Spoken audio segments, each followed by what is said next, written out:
we don't march because we think the march is gonna fix everything. It's not like we get out there and march and we're like, "Okay, well, we did that. It's gonna be fine now," you know?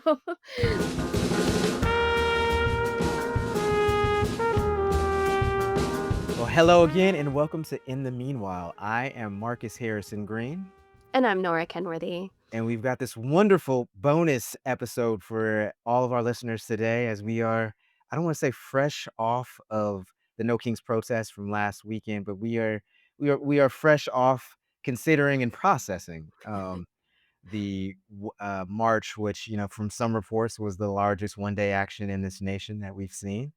Um, and so, Nora, I got to ask you, how was your experience of, this sort of this spectacle of human beings, in the streets? Like here in Seattle, there were 70,000 folks, which is about 10% of the entirety of the population of Seattle, descending on, in Cal Anderson Park here in the Capitol Hill neighborhood of Seattle, and walking all the way down, marching, I should say, all the way down to the Seattle Center. Yeah, the march was so big in Seattle that, um, I sort of ended up at the I would say back quarter of the crowd, and we were still waiting to get out of the park as people were reaching the Seattle Center, which is nearly 2 miles away. I think a lot of us didn't know what we were walking into that morning with everything kind of leading up to this. There was so much, like, overtly threatening dialogue coming from President Trump. There was, the killings of, political representatives in Minnesota that happened just that morning. Marcus, what was your experience like?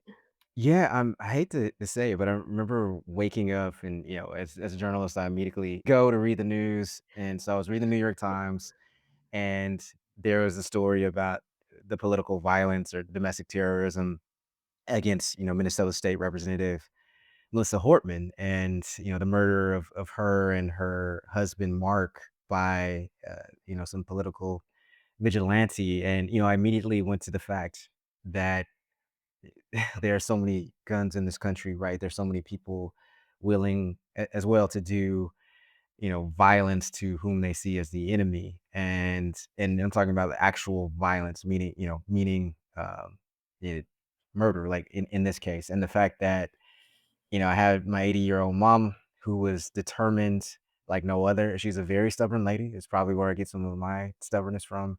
She was determined to get out there and march on Saturday. And, my father was trying to talk my mother out of it. My sister was trying to talk her out of it. And she was like, no, I'm walking by faith. And, she calls God El Shaddai. And she was like, he's going to protect me. And my whole thing as an atheist was like, it's not God that I don't have faith in. Well, I guess I don't, by definition, but I certainly don't have faith in a lot of people these days, right? Yeah. And so the facts was right that we're out there for almost 4 hours from noon to, I want to say four. It was 4 o'clock by the time we actually, marched from Cal Anderson Park to the Seattle Center. And the fact was that there was no there was nothing, right? I mean, Yeah. you had over 70,000 people who were peaceful. There were chants, uh, there was a lot of joy, quite frankly, So much on the joy, good day. jokes, Yeah, the jokes, the good signs, music. right. I I mean, it was truly like, kind of like this joyous political cornucopia, right, of Yeah, just resistance, if you will, right? yeah. And I get the fact that, like anything, right? There was criticisms that, this is very performative in nature and so forth in terms of the march, and, it's not actual political action. But here's the thing is, right, we have, you know, the fact that crowd sizes, it's not that they don't just measure outrage, outrage at our leadership, but they also shape it. Mhm. We live in a nation where there's a lot of democratic backsliding. And so for me to just see the fact that you had this triumphant demonstration and mass mobilization, it did signal to me, right, that look, this current administration that we have, of some of the things that they're trying to do, including obviously, um, vanish people via ICE. It's like Yeah. this isn't inevitable. This isn't invincible, right? there are enough people who are willing to say that this has to stop and they're not okay with it. And the fact was that there were people there who when I talked to when I was, doing my reporting on the day, who had never before gone to a march, and some of Yep. them, quite frankly, had, voted for the person who was in office. They were probably came from outside of Seattle, but still, um, the fact that they were there just to say, this has gone too far, and not just that this has gone too far, I think for many people, it was very much an awakening, and Yeah. look, I say this to people all the time, right? I mean, coalition building is hard, and, Mhm. you can say these marches are performative or what have you, but they are also from I've seen them. That they're also a way that people can truly, you know, galvanize around something and that, it can potentially lead to things, to more substantive things, if you will, such as organizations, such as mutual Yeah. aid networks, such as laying the groundwork for liberation, long before anything is officially, formed or adopted. Yeah. You wrote this really beautiful essay about your experience, at the march that we'll make sure to share with listeners. But I think one of the points that you're trying to make there is that, we don't march because we think the march is gonna fix everything. It's not like we get out there and march and we're like, "Okay, well, we did that. It's gonna be fine now," you know? Um, we get out there and march because it's the beginning of something, and because it reminds us that we're in this broad, beautiful, strong community of people who believe what we believe. Yeah, that we're not alone, right? Yeah. And the fact too, right? I mean, to be a little petty here, I mean, to quote my mom, she said it happened that the march coincided, of course, with um, President Trump's birthday and ostensibly the 250th anniversary of the military. Yeah. But let's be real, it was mostly a It was self-blading, parade for him. But, it's like she said, it showed for one day, she said, even if just for one day, he knows that he is not worshipped. yeah. I thought, that resonated a lot with me. Yeah. I think also every time we get out on the streets and have a safe or supportive or beautiful or fun Yes. experience, it strengthens all of our resolve. So much like you, I was nervous about bringing family members to this march. A couple years ago, I took my daughter to what I thought was going to be a super peaceful reproductive rights march, and we got pepper sprayed Oh my um, god. by counter protesters. And I mean, she was like 5 at the time. I mean, I would have never in a million years brought her out if I ever expected that to happen. But that was like, a formative experience for her. And so it was really nice to bring her out again and have her be like, oh, someone's giving out balloons and someone else is like teaching me how to do these chants. And someone else is like, she was like counting the swear words on the signs, but it was such a like nicer experience than we'd had in the past. And I think it's important for us to continue having those experiences even in the midst of what is a lot of state sanctioned violence. And, Absolutely. you know, that we also have to come together even when it feels risky to try and have those experiences. Right, and I think what it allows us to do, with I think it's Plato who says, like, it's, essentially storytellers rule the world. I mean, Mm, it allows us to, in this in this continued clash of narratives here in this country, which it seems like we've been in since, time immemorial. It allows us to say, like, hey, these are, there are enough people here, you know, more than on the other side. When I say the other yeah. side, I mean people who want to adhere to fascism and white supremacy and so forth. They're like that our side is larger, right? Like, and that Yes. people are waking up to that side. People are being welcomed over to this side. Yes. People are, you know, again, not okay with what is going on. And I think ultimately, yeah, I mean, I think it was very successful in that. Yeah. Yeah. I mean, I think you're pointing to a really important dynamic that I think has been happening kind of since the election for a lot of people, which is a feeling of isolation, a Mhm. feeling of being outnumbered, a feeling of not knowing what the next steps are going to be. I in 2020 we talked all about the big lie that Right. a lot of Republicans ended up believing, which was the big lie of kind of elections being stolen. But I think there was an almost equally insidious big lie that a lot of Democrats and liberals kind of swallowed after this election, which was the big lie that, like, he had won by a mandate and he had won by Right. a landslide, and that, like, fascism was here and there wasn't a lot we could do about it. Now, in reality, there were a number of really progressive races that won against really steep odds. Many people sat out the elections, many people voted with really complex feelings, right? Yeah. But I think a lot of us have been sitting under the weight of this feeling of like, "Oh, there was a mandate. There was a mandate. So, like, I guess all of this is just gonna happen now." And I think one of the things that the march really helped remind me of, as I've been kind of stewing over it for the last couple days, was that, like, "No, we have a mandate too."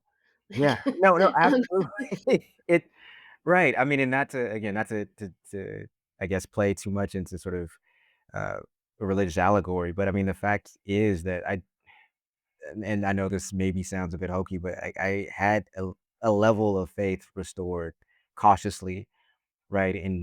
Honestly, in some of our fellow human beings. I mean, just the fact again that they got out there, that they Yeah. marched, that they spent a Saturday when they could be doing something else. And and they came out in droves, Mhm. to support, folks who are being attacked right now, whose identities continue to be targeted, right? Yeah.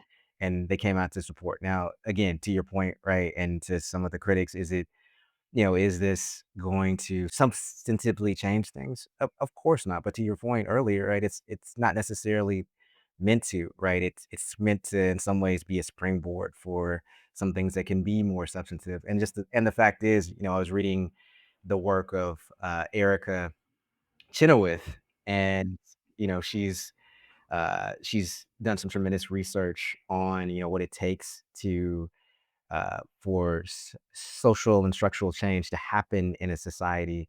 And she continues to, and she's pointed to the fact that it's about 3.5% of the population, demonstrating in some, massive way that actually does lead to change. And the fact is that, by some accounts, right, we had 5 million people. If you believe other accounts, it was closer to 13.4 million in terms of Mhm. folks who participate in some way, and Mhm. if it was even was, very minute and on social media, resharing and so forth. I mean, the fact is that I mean it should be a spur of hope in the Yeah. sense that, yeah, this isn't over. Yeah, to your point about the mandate, right? I mean, this, there are not a, we are not, there are enough people who are not going to lay down and just to allow this regime to roll over us. Yeah. And it was also not just places like Seattle. I mean, a lot of people have said this on social media, but it was a lot of small towns. It was a lot of, places that we typically think of as red, that just really showed up and came out. And I I I just want to give a shout out to every single person who woke up over the weekend and was like, "Your mom, like, F this, I'm doing Yeah, it." I mean, More of that. the fact is, like, Even right. though she stresses you out, I know. Yes, yeah, yeah, very much so. But no, I mean, the fact that you saw so many people in a place like Idaho, like, I didn't even know they Yeah. had that many people in Idaho, let alone showing up to the Capitol, right, to, protest in the No Kings Day. So, yeah, that being said, we talked about sort of our experience and so forth and, what our interpretation of the day was, but, where do you think we go from here, right? Because there are many people, like I said, who have, this is sort of their first time in doing any type of mass mobilization. What are the next steps for folks, you think? I hope that some people will, if they haven't already, listen into our 3rd episode on civic bravery, which was just such an extraordinary conversation, about, what else people can do.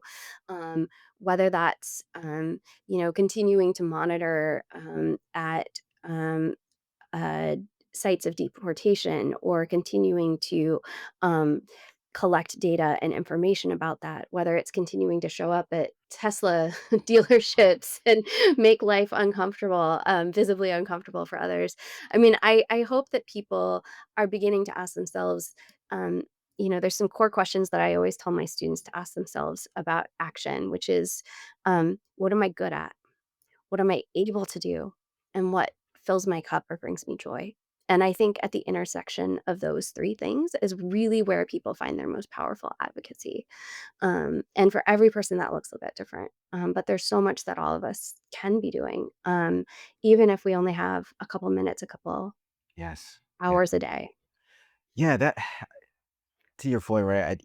I'm just thinking back to even walking, during the protests, and you had people who were out handing water to folks. You had people who were, Yes. handing, bandages and so on to folks, just and asking, "Hey, are you okay? Do you need medicine? Do you need, Yep. anything else?" Right? What is, what are your needs right now? And so I would say at this point on the very sort of communal level, if you will, right, Yes. to continue to support policies and networks of care, right? That's Yeah. everything to me from minimum wage to mutual aid networks to anything, even I don't know, hell, even mentoring and joining um, groups that help crochet or whatever, help spend time with elders and seniors at the senior center. Just to your point, know that like folks aren't alone, particularly right now when I think when you look at what uh, this the Trump administration and regime is trying to do, it's very much a regime of alienation and atomization, right? And Mhm. individuality. And Yeah. the fact is, the more that we can tie our threads of interdependence together, even in the smallest things, right? Of Mhm. connecting with folks at hell, book clubs, what have you, Yeah. I think, those things like every day they compile enough, Yeah. right? So that we can maybe get to a point of critical mass, when it comes to um, countering what the ideology is of this administration, which is to me selfishness and greed. So Yeah. I mean, that's such a beautiful metaphor for what a march is, right? It's 70,000 people walking near each other and looking out, staying aware, seeing what people around them need, meeting those needs as they yeah, can, practicing generosity, right? Practicing nonviolent communication and, like looking out for each other, and supporting each other. Um, I think if we could take a little bit more of that into our everyday, because it's a really magical thing, actually. yeah. It's I remember on the light rail, I was riding the light rail back from the march with my mom, and I remember overhearing this person say, "This is the most human I felt in a long time," and Yeah. it really struck me. Like in the, I didn't put it in my article because I just my word count was what it was, but um, just the facts that somebody would say that, right? It's like it's Yeah. almost like it resonated in the sense of like, damn, yeah, what what have we been, What in have we been class, up right? until now? Exactly. So the fact is that we need more of this coming Yeah, and going forward. And, it doesn't necessarily need to be a mass march, but, in terms of like, continued support for our vulnerable and targeted communities, yeah, let's go. yeah, yeah. That's a great point to end it on. That does it for our bonus episode of In the Meanwhile. Much respects and thank yous to our producer extraordinaire, Jessica Partnow. Much love again to our musical maestro, Aham Aluo, who provided our theme music. And with that, we will be back on Friday with a regularly scheduled episode. And until then, we'll catch you in the meanwhile.